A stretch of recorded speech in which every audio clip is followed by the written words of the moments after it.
"You're just a cashier." That's what he said, right there in the middle of a busy grocery store.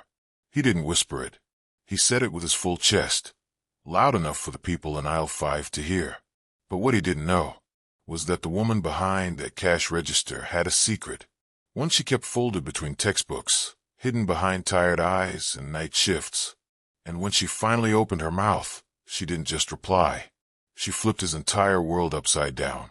But the real shock came months later, in a courtroom, where he looked up and saw her again.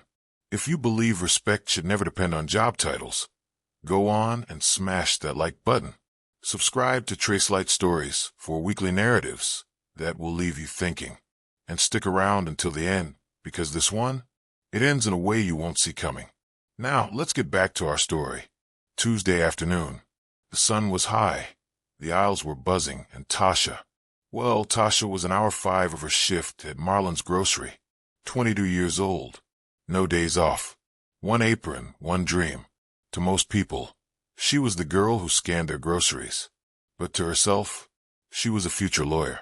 One shift away from paying for her next semester at Anderson Law. But she kept that part quiet. She knew people saw what they wanted to see. Then he walked in the store. Mid-40s. Navy blue suit. Rolex. Bluetooth in one ear. Confidence that smelled like arrogance. He tossed a bottle of imported wine and some overpriced almonds onto her conveyor belt, never looking up. Tasha greeted him politely. "Good afternoon, sir. Did you find everything okay?" No reply. He was on the phone, talking loudly about stocks, travel, and lazy people. Then he looked at her, right in the eyes, and said, "This is why I tell my daughter to take her education seriously, so she doesn't end up like this." This, like she was an object. She blinked, stunned. Customers around turned to look, but he wasn't done. "Honestly, you people think scanning groceries is a career? Minimum wage. Minimum brain." The girl behind him gasped. The security guard raised an eyebrow. Tasha's hands froze over the scanner. Her ears burned, but her voice, steady, sharp, controlled. She looked up. "Sir," she said calmly, "if success is about how you treat people, then congratulations. You failed miserably." He laughed. "Oh, so now the cashier wants to give me a lecture?" She didn't flinch. "No, the law student behind the register does." Now he was listening. "I scan groceries to pay my tuition. At night, I study cases about men just like you. Entitled, arrogant, and loud. You may wear a suit, but respect? That's not something money can buy." The store went silent. A customer clapped. A mother smiled. Even the security guard gave her a nod. The man's jaw tightened. He pulled out his card to pay. Declined. Tasha held it out gently. "Would you like me to hold your wine while you call your bank, sir?" He stormed out, red in the face, and the line applauded like it was the grand finale. Tasha didn't linger in victory. She just smiled, scanned the next customer's bread, and kept it moving.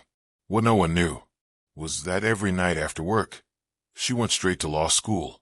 She rode the city bus with her books in her lap, took notes on old receipts, memorized landmark cases while folding laundry. She didn't have the luxury of shortcuts. She had hustle. And that moment at the store, it wasn't revenge. It was confirmation that one day she'd be more than a name tag. 7 months later, Tasha was in her 3rd year of law school. She'd landed a competitive internship at a civil litigation firm in the city. One morning, her supervisor called her into a meeting. "We've got a wrongful termination case." "Big deal. You're assisting." Tasha nodded. She read the file.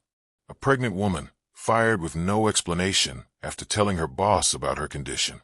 Then the defendant walked in, and Tasha's heart stopped. It was him, the grocery store suit. He froze when he saw her. She smiled just a little. At the deposition, he kept glancing her way. Nervous, twitchy, different.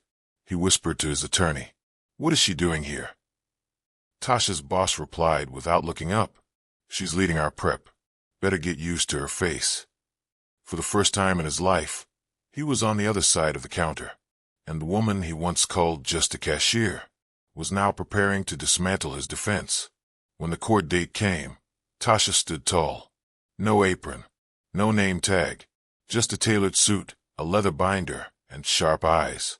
She didn't speak much, but when she leaned over and whispered to her boss during cross-examination, the whole courtroom felt a shift. Ask him about the email timestamp. He's lying. And he was caught, exposed, small. He looked at her finally, like a man who understood the cost of his words. But it was too late. After court, he followed her outside. I remember you, he said, that day in the store. Ah, she turned.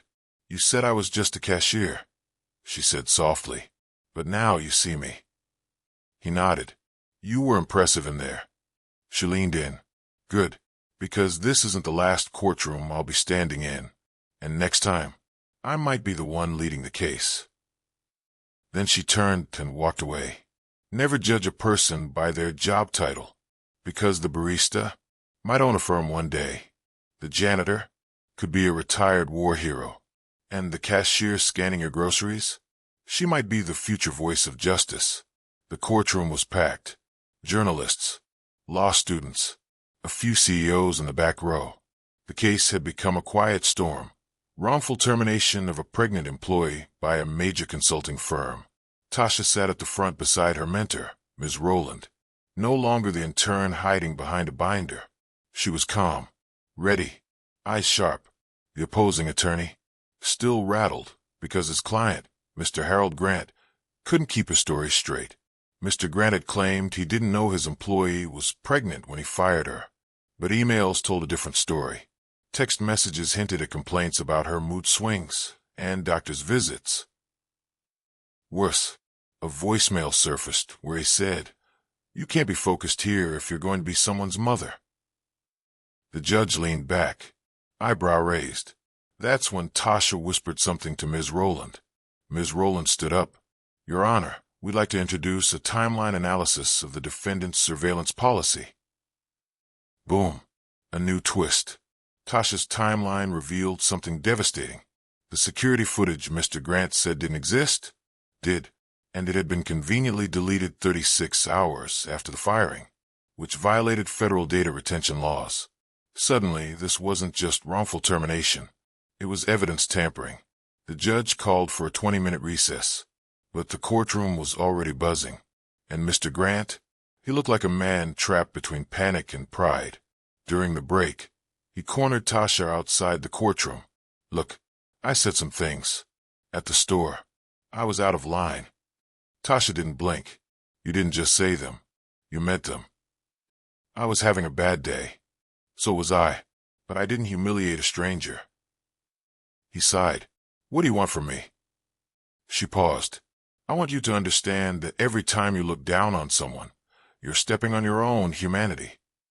This isn't just about me. It's about every person you think is beneath you. And then she walked away, heels sharp on marble, ready to do justice. She knew she was coming for him. The jury returned in less than an hour. Their decision? Unanimous. Wrongful termination? Guilty. Retaliation? Guilty. Intentional emotional distress? Guilty. Mr. Grant was ordered to pay $750,000 in damages. The courtroom erupted. The former employee cried. Ms. Rowland smiled. And Tasha, she sat silently, grateful, powerful, and proud. Outside the courthouse, reporters swarmed. One asked, "Are you Ms. Rowland's associate?" Tasha replied, "No, I'm her intern, but not for long. This was my last case before the bar exam. Next time you see me, I won't be assisting." She walked away, past cameras, past whispers, because the next time she enters a courtroom, it will be as a full attorney. That night, Tasha got a call. Unknown number. She picked up. "Hi, this is Judge Renee Atkins. I was at the back of the courtroom today. Would you be interested in applying for the judicial clerkship program?" Tasha blinked. "Ah, yes. Yes, ma'am. I'd be honored." The same girl who used to whisper case laws between customers at a grocery store was now being invited by a judge because someone saw more than her apron.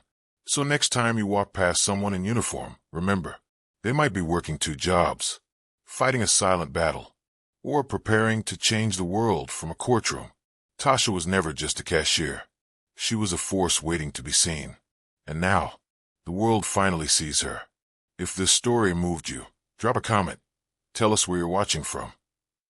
Because everyone deserves to be seen. Do well to hit the like button, subscribe to the channel, and share this story with someone who needs a reminder. Dreams don't come with uniforms, but they do come with receipts. Thank you and see you in the next video.